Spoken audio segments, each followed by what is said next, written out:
So if you want to put solar panels on the top of your van so you never have to plug in, and you want your kitchen to look like it's out of a magazine, then this is the episode for you.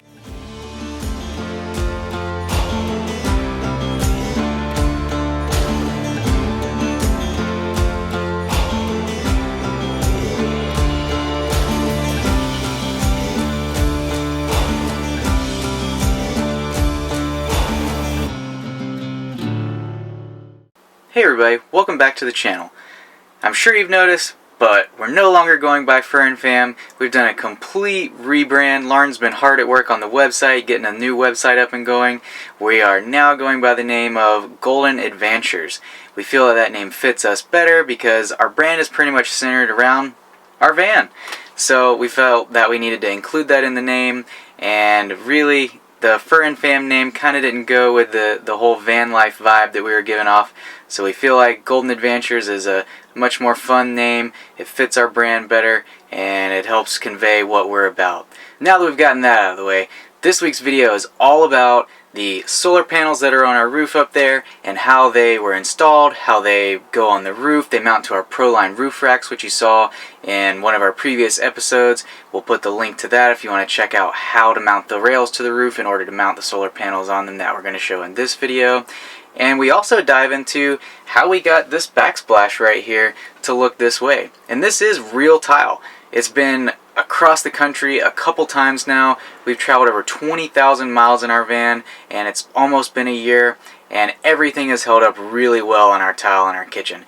Granted, it's not a whole lot of tile, but we learned how to do it on the fly. This was one of the parts of the build that I was pretty nervous about doing because I had never done any type of tile work in my life. So we went down to the local tile shop and they helped us out, got us all the materials we needed. A real quick recap of how we got the tile on the wall was we used Kerdi Board by Schluter and basically put a thin strip along the wall, and then we came back with flexible mastic and then adhered the tiles to the Kerdi Board with that. And then since we went with Mercury Mosaic tiles, we had to seal the tiles with a sealer, and then from there we came over the top of it with grout, and that's what gave us the nice clean kitchen tile look that you see right here for our backsplash in the van.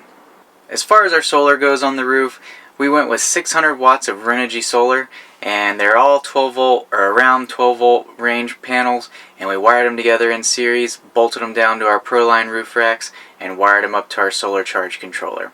If that wasn't enough detail for you and you really want to know more about how all this went down, we're going to jump into our time-lapse footage now that we recorded while we were building the van, and we're going to give you every single little detail along the way to give you the skills and the confidence you need in order to put the solar on your roof and put a nice backsplash in your van. Alright, so if you saw in episode 9 where we put our roof tracks on our Sprinter, you're probably wondering how in the heck are they going to attach all their solar panels to it? And this is how. We bought 1x1 square aluminum tubing, and you can see here we're drilling some holes through it. Basically what we did is we measured the distance between the rails, and we're going to use, I believe it was 7/16 bolts with a square nut that slides inside the track. And so the bolt will drop down through the rails that we're drilling through here. The nut will slide into the track that's on the roof, and since the bolt or the nut is square, it will not spin inside the track, and so that way we'll be able to tighten it down. This is a little bit different way than most people attach solar panels and roof tracks and roof rails and things to T1 ends. Usually they're mounted to the rain gutters that run down the side of the vans, and there's like basically an upright and then a cross member that gets bolted together. The reason that we didn't go this route is it turns out before we bought our van, the entire driver's side of the van had been replaced, and when whoever replaced it welded it back together, they didn't do the greatest job, so we ended up having to seal it with marine grade 5200 sealant. And what I didn't want to do is put a piece of steel basically pressing into the sealant with the chance that it would wear into it and cut it over time. So that's why we chose to screw the tracks or the roof tracks directly into the van like you saw in episode 9. If you want to check out episode 9, that's where we do the backup camera and the roof tracks so you can see exactly what we did to put those on. So we're finishing up drilling the holes here. Basically, we measured, like I said, and we're drilling everything, and we used aluminum so that it wouldn't rust, and we're going to paint it black. Now, I will say, over the, I think, almost 20,000 miles now that we've driven the van, the black spray paint that we put on the cross pieces, it has held up everywhere except the very front piece. The very front piece takes the bruit of the wind going down the road, and it's definitely showing. But since it's aluminum, it's not going to rust, so we're not super concerned about it. Mainly it's a look thing. If I wanted to, I could hop up on a ladder and spray some more black spray paint on it and cover those poles back up.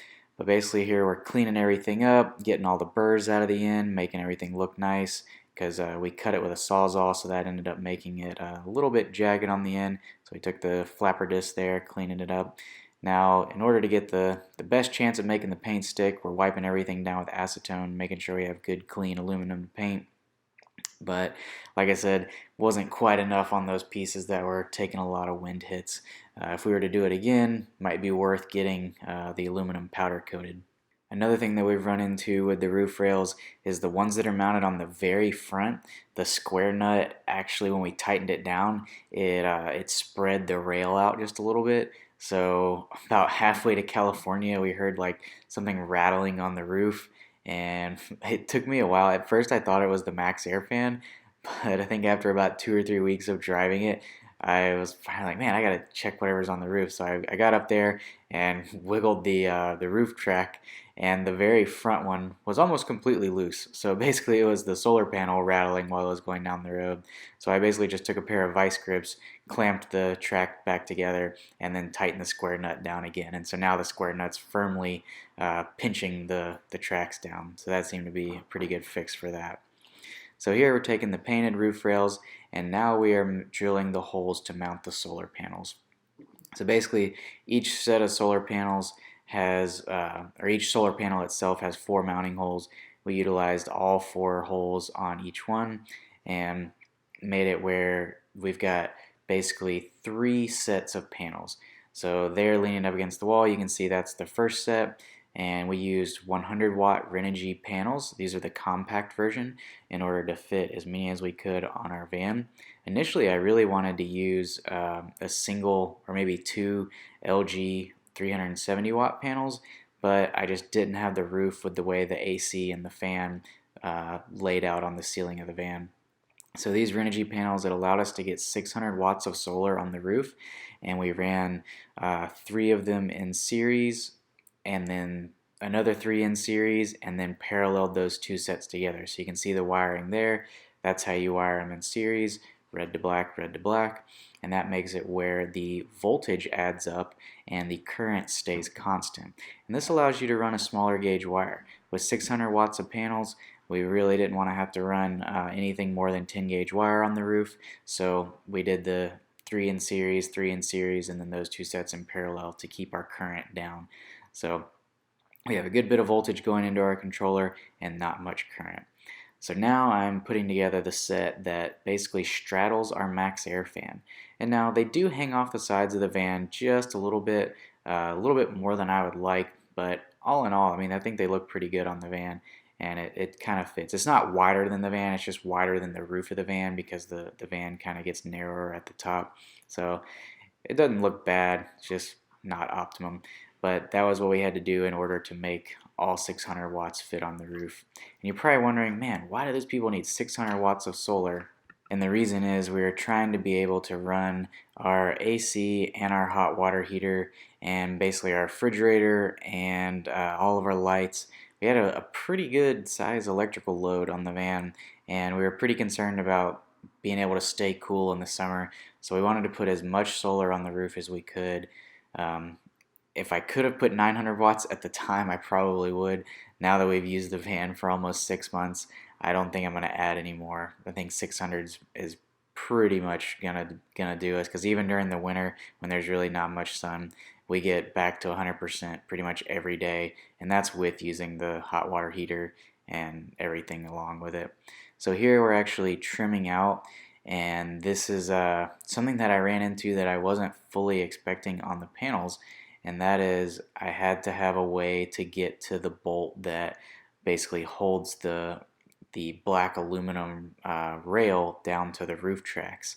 And I didn't really plan this far ahead, and I went to put it all together. This was kind of last minute before we were leaving for California, and it's like, man, this has got to work. This has got to work.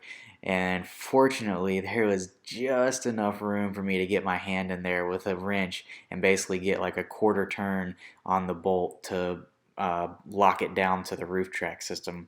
So it's a really low profile tight fit on the roof. From that perspective, the panels look really good. They, like I said earlier, they do hang over a little bit, and the hangover on the sides was the only reason that I was able to get my hand in there and get them on. So looking back, if I hadn't had that, we probably wouldn't have any solar on the roof right now because I would have not been able to get them on there. Another thing to note is that I used fasteners with nylock nuts everywhere to lock the panels down to the cross members, and then on the bolts, the 7/16 bolts with the square nuts, I actually used blue Loctite to lock them into the tracks, so I wouldn't have to worry too much about the panels ever coming off the van. So here is another place where we got really, really lucky. I was pretty much hoping that I was going to pop down into the van and end up inside the cabinet when I drilled through right here.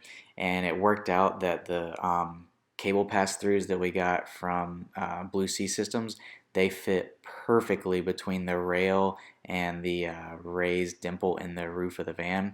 If you want to buy these exact pass-throughs that we use, we actually ended up using 3 of them because there's one for the backup camera. We'll put that link to those below, so if you want to get the same exact ones, you can.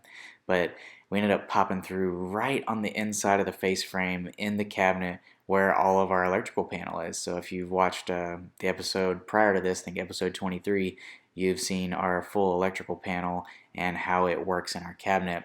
And our solar wires pass right into the top of that cabinet and go down the main electrical chase and end up down by the all the electronic components mounted under the bed. Another thing to note on these pass-throughs, I was using stainless fasteners so that I wouldn't have to worry about any rust later on, which stainless fasteners are nice, but if you've ever worked with stainless, you know driving it into metal, the stainless tends to break before the metal will, and I went through like 20 of these screws trying to get them to bite into the roof of the van. I mean, once they bit in, like, you know that you've got them, but you can see here, I'm using a screwdriver to get them started and then the screw gun to drive them in to be finished with them. And I had to make like 4 or 5 trips to the hardware store during this because I'd go and buy 4 more and then strip the 4 out and then have to buy another 4. And it was just a nightmare to get those things in. But fortunately, the hardware store is only like 2 minutes from my house. Even though 4 trips ate up like an hour, it could have been a lot worse. So, moving on to our backsplash install, we've got our countertop going in, which was important to put in before the backsplash because that's where the backsplash basically terminated. And the way that we put it in was by attaching angle pieces to the cabinets. And the reason we chose to put these angle pieces in is because we used screws that were smaller than the openings that are in the pieces of angle. And the reason being is our countertop was made from an actual poplar tree. The lumber had been dried outside, and we knew it was going to move and expand a little bit or contract a little bit after we installed it in the van. So we didn't want any hard mounting points because it would either rip the screw out of the bottom of it or crack our countertop, which we didn't want to do. So we put a little bit of silicone, screwed it down, and started with the Kerdi board on the backsplash. So the backsplash was relatively simple. We went to our local tile shop, and they are the ones that recommended the Kerdi board, and we actually ordered the tiles from Mosaic Tile, and the guys at the Palmetto Tile Distributors in Columbia, South Carolina, they helped us out, told us the right mortar to use. We told them, hey, this is going to be in a van. They actually came and got in the van, checked it out, and looked at how we were going to install it. And they're like, okay, this is exactly what you need to use. And so we ended up using all the components that you see in this picture here. We went with the Latacrete system, which included a latex-based mastic for sticking the tile down, and the Permacolor Select unsanded grout to go with our tile.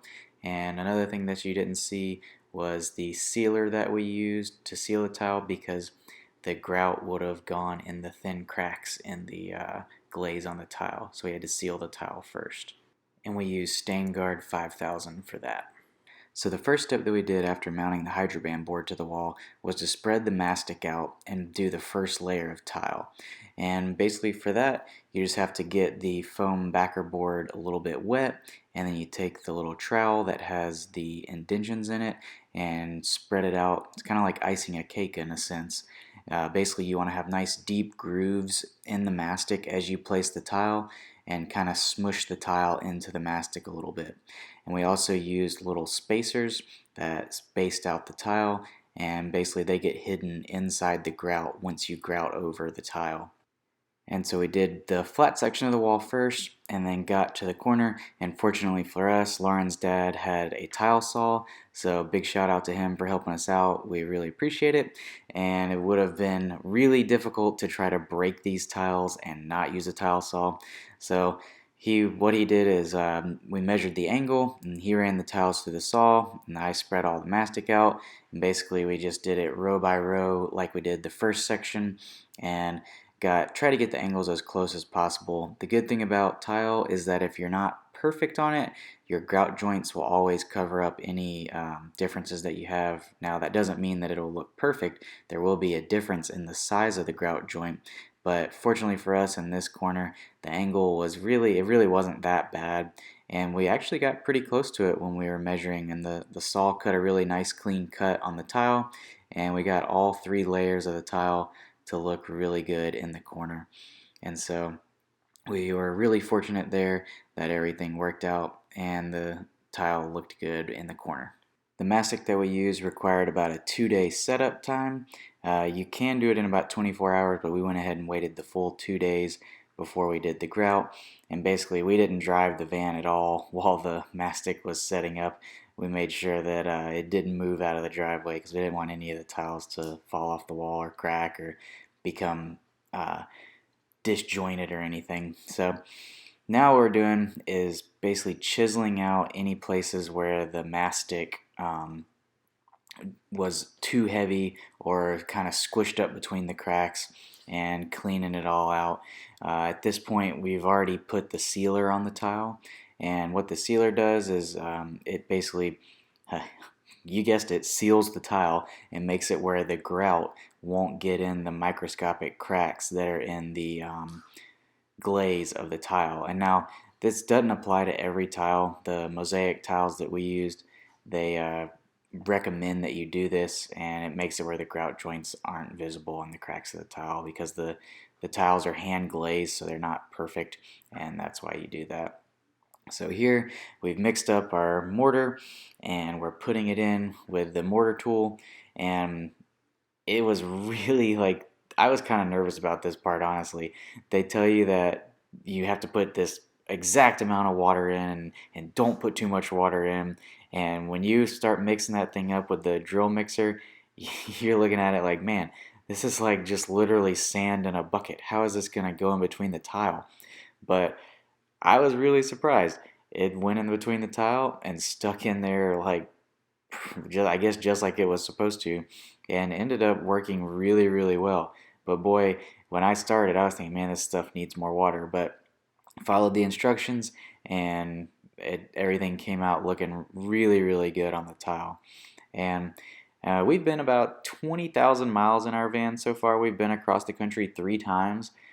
Completely from coast to coast, and haven't had a single crack yet. So I'm a believer. I think that it'll last for a while.